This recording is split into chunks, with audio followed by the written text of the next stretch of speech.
Hi guys, welcome back to a brand new episode. I'm Paul, and this is Stephen, and today we're going to be talking about something a little different. We're going to go horror. Horror theme for episode 1. Some of our horror titles that we haven't really spoke about before. No. And why we like it and why.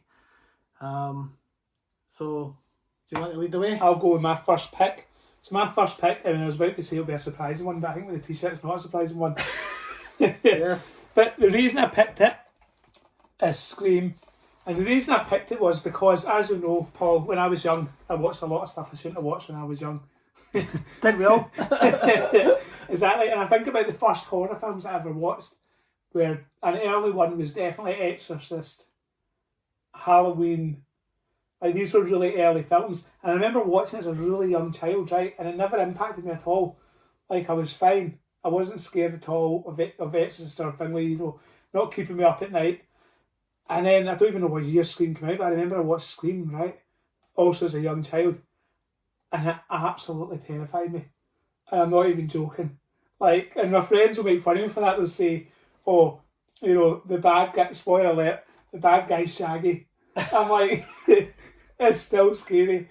Even if it's Shaggy from Scooby-Doo. Yeah. And I've thought a lot about it, like, why? Because it's almost like a parody, right? Yeah, Do you know what I mean? Like, I'm aware of what it's like a parody, so it's like, and I've always thought, like, how did I watch films like Halloween, but yet Scream frightened me? Yeah. Right? And the answer I came to my own head to try and justify it is, when you're that young, you can appreciate films like Halloween, right? But you don't appreciate the kind of psychological elements of it. No. Do you know what I mean? Suspense and stuff like that doesn't make sense to you at all. So kind of suspense and psychological elements just went over my head. Yeah. So really, this Scream was the first film I watched where it was just people get killed.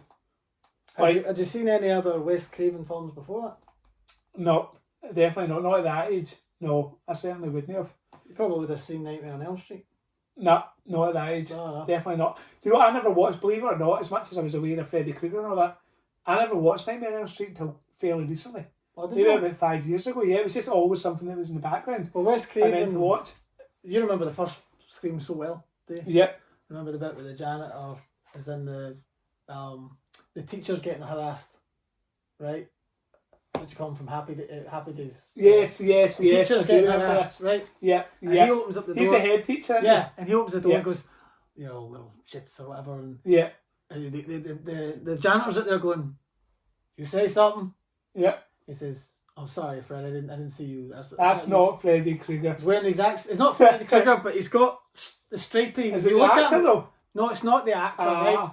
But it's a call. It's a callback. Yeah, it's a callback, and that's what Scream is. Yeah. I mean, that's why my friends, bullied me for years about being scared of Scream, because it's a parody. Yeah, it's a callback to every other horror film that's ever been. But it was just the first film. Psycho and all that. Yeah, exactly. But it was the first film where it was just boom, boom, boom. People die. His aim in life is to kill people, and that's what it's doing. It's killing. So I think that's what spooked me out. But also, I think it's underrated. The other thing I would say is my daughter. I've recently let my daughter watch it when she was maybe 10 or 11. And it is one of the best horror introduction films ever. Yeah. Like, if you want to introduce someone to horror in a kind of manageable way, even though it scared the bejesus out of me, I took the risk. And she loved it. Do you know what I mean? So it's a brilliant introductory thing. I've enjoyed it in that way. I've come to it with more joy now. And it took a lot from Psycho, especially. Where the main character, Drew Barrymore, gets killed off in the first 5 minutes. Yeah. So you think it's the exact same. When I was a kid, that was shocking as well. Yeah. That was shocking. Do you know what I mean? You're thinking it's about her. Yeah, you do. You think she's a kind of central character. And she gets killed off, and that's just the same way as Psycho. You think it's about her, and then she gets killed off. True. So there's a lot of parodies. I'll go with something that I feel... What are you going for? That's, as much as Scream 1 is such a great film, and it is. It's quotable, you remember every line. You do. But... although I'd forgot that Freddy Krueger was the janitor. Yeah. But that's a wee parody. Yeah. So what have you gone for? But I think the sequel, Scream 2, is actually the most amazing. I really love Scream 2. And now, as much as I love that, because Scream 1's the best, right? It holds no bars. Yeah. As far as Scream sequels go, that we've had now. Oh yeah. Because we've had six. Yeah. Scream 2 is the best sequel. I remember I even had a video box set when it was only Scream 1 and 2 at the time. Yeah. Because Scream 2 came out so fast, right behind us. Scream 1 came Did out. it? Was it very, very quickly behind each other? 96 and 97. Literally, like, as soon as they'd done with that, they went straight to Scream. So why, did you ever know why? Was this a big, was like Scream a runaway success? Aye. And they just thought we need to... As soon as it came into cinema, they jumped in the bandwagon and got did a sequel. But I remember, Joe, the thing that sticks with me, because in my head now I'm instantly trying to remember Scream 2, and then as soon as you said cinema, it just went bang. Yeah. Opening scene. That cinema that scene. Opening scene, and that is, I thought that was freaky. Am I wrong? Is that Jada Smith? Yeah. Jada Smith, yeah. And the opening you have scene. that whole bit where Randy gets killed at the van. Mm-hmm. Spoiler alert. Sorry for a... again. Please pause at this point and go and watch the movie. A nearly what, 20-year-old movie, almost. Yeah, exactly. 18-year-old movie. True. But I remember I had the box set, the video box set, and it was like the ghost face on it. Yeah. And inside had this cover you see now for Scream and that exact cover on the... Yeah. And I was just like, wow. And that's the first time I seen them. Yeah. But as far as sequels go, I was... So did you buy that double... video, and that was the first time you'd watched. So you watched Scream 1 and 2. I'll never forget. Consecutively. Do you know the way you see films?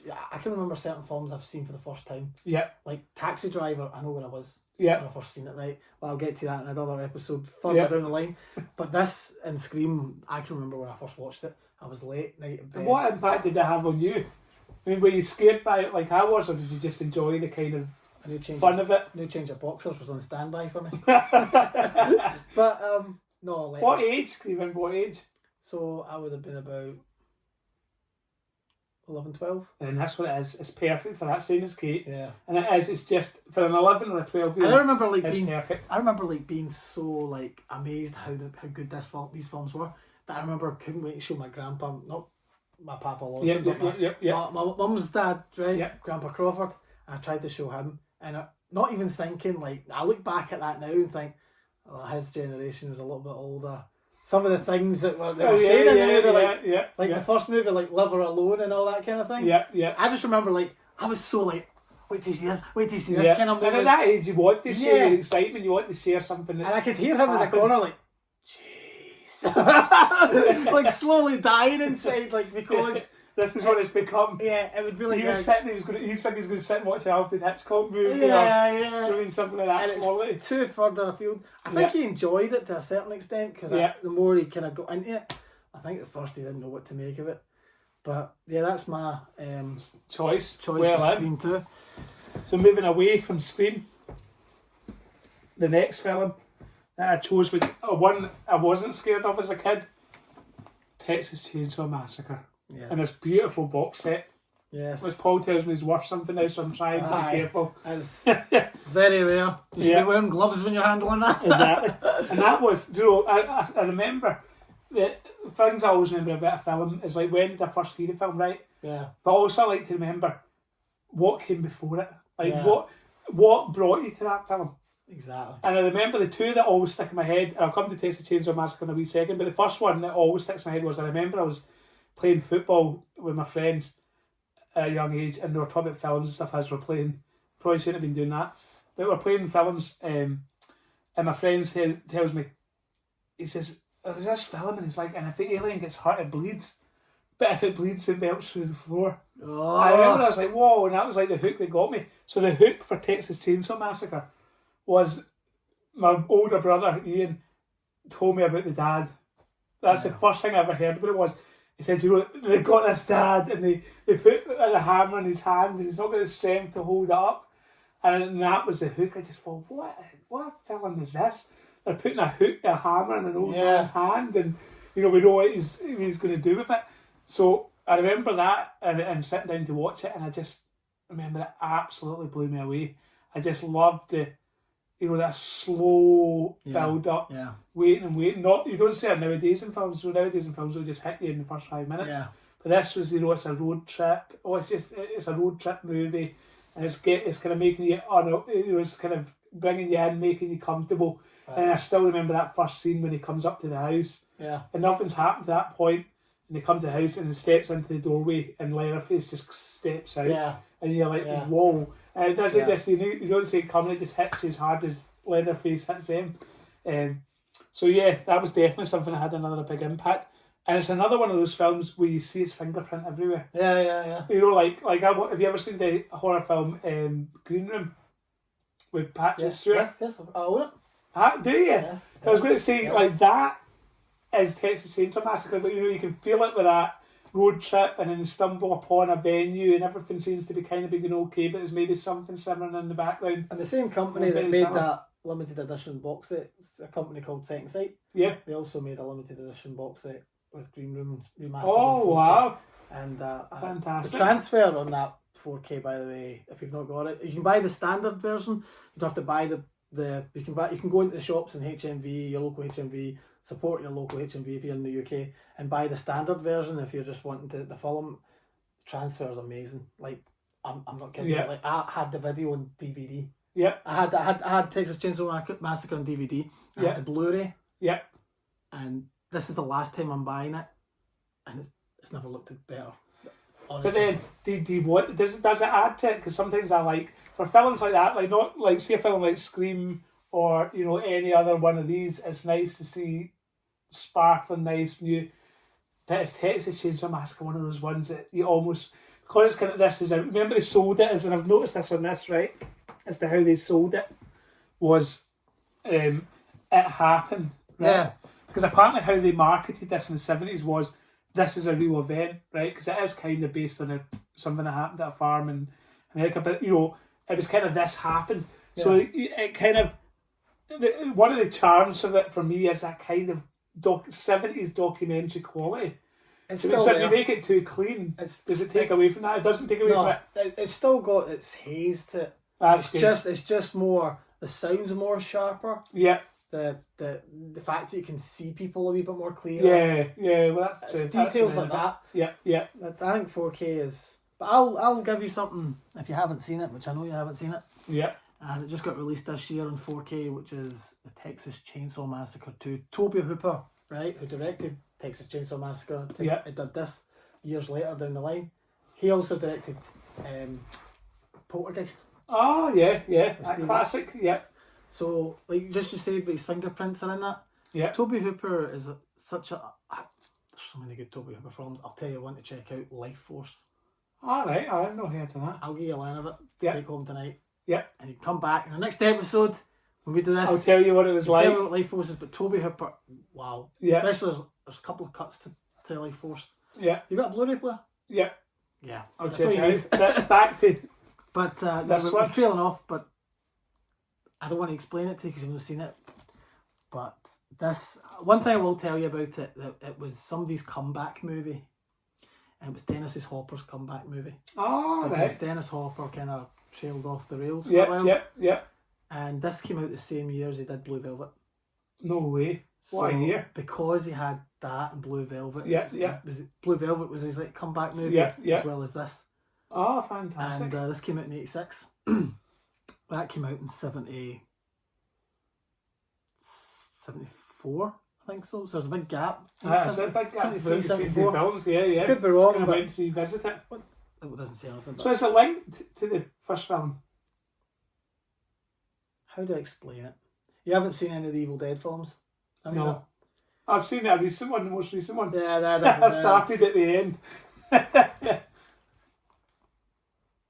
After this video, watch. I'd give you a loan of it, but you don't have a 4K player. But for the benefit of our audience, give us a like. Oh, just say it doesn't. Is there any characters that step over? Yes. So it is a continuation of the story. It's a continuation, but in a very different light. That's all I'll say. That's how I'll put it. So it's not as extreme as Predator and Predator 2. No. Where you go from the jungle to the city with Danny Glover. No, not like that. It's not as big a sidestep as that. Since I've never unboxed this, I'll do a quick unboxing here for you guys. Yes, we love an unboxing this channel. Yes, we have to. Well, it makes sense. It does. I won't dive deep into the unboxing because I know there's a lot of like rare or posters that are going to fall out on me. That was easy enough. So here's the slipcover here, guys. And here's all the, if you want to pause it to read all the, it's been out for a while now. This is quite hard to get now. I think it's at stock. And just the same artwork on the inner cover. we get, oh, pretty simple. We get a nice booklet. Oh, love that smell, that fresh booklet smell, you know. New DVD smell. And this is some of the inner pictures for you. So I can see Leatherface there. Yeah, so it's all this. It's the same characters in it, right down to. Is Grandpa still alive? 12 years later. Yes. He's still going. Here's they did some. Wait till I see this poster, right? So the original artwork for this, was like a spoof. You remember the Breakfast Club cover? Yeah. Oh, that's fantastic. Right. Show the audience that. This is the original artwork when they released it in '86. That is fantastic. Very Breakfast Clubbing. Yeah. This is another artwork that they released. Oh, beautiful. For Footloose. He looks like he's about to make somebody Footloose with his chainsaw. I'm telling you this.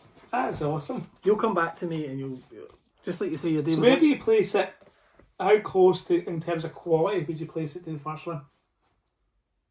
First one's the main film. Right? So what would you give the first one out of 5? I'd give 5 out of 5. And what would you give the second one?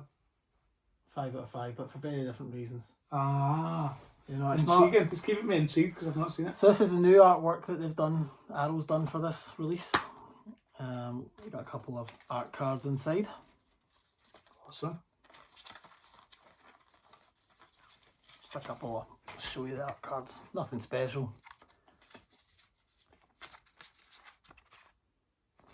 But for somebody, I just want you to go see I just want you to watch the movie. Yep, and the people at home to watch the movie. And the people at home. And people at home will be so frustrated because they're like, they've seen it. They talk about it. And it just comes along with the 2 discs. So you've got the 4K and the bonus disc. So you said you watched Scream 1 and 2 consecutively. How close together did you watch Texas Chainsaw Massacre 1 and 2? Oh, it wasn't like that. Well apart. Yeah. That's what I was going to say, because I don't think it's a terribly well known film.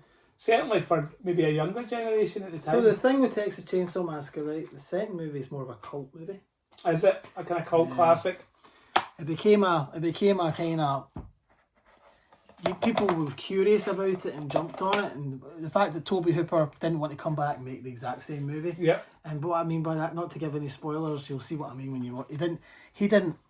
I think Tobe Hooper's not really a sequel guy. Took him a while to be convinced to do this. Did they do any other sequels to his films that you can think of? I don't think so. No. He didn't even do the sequel for Poltergeist. Oh, did he not? He wasn't involved with it? I don't think he likes sequels. And he did this because I think he was pressured to do a sequel. Yeah. But you can see he had He decided to take it in a different direction. He did it his own way. Yes. So yeah, guys, thank you very much. We'll wrap this up here for watching this episode. Don't forget to like, comment, subscribe, share, and let us know what you think. And we'll get into more. Tell us what horror films you like. Yeah, exactly. What do you What's think? meant to you? What horror films have you found scary that nobody else in the world has found scary? Exactly. So Definitely. yeah, guys, thank you very much for watching these videos. Until next time, guys, take care. Bye. Take care of yourself.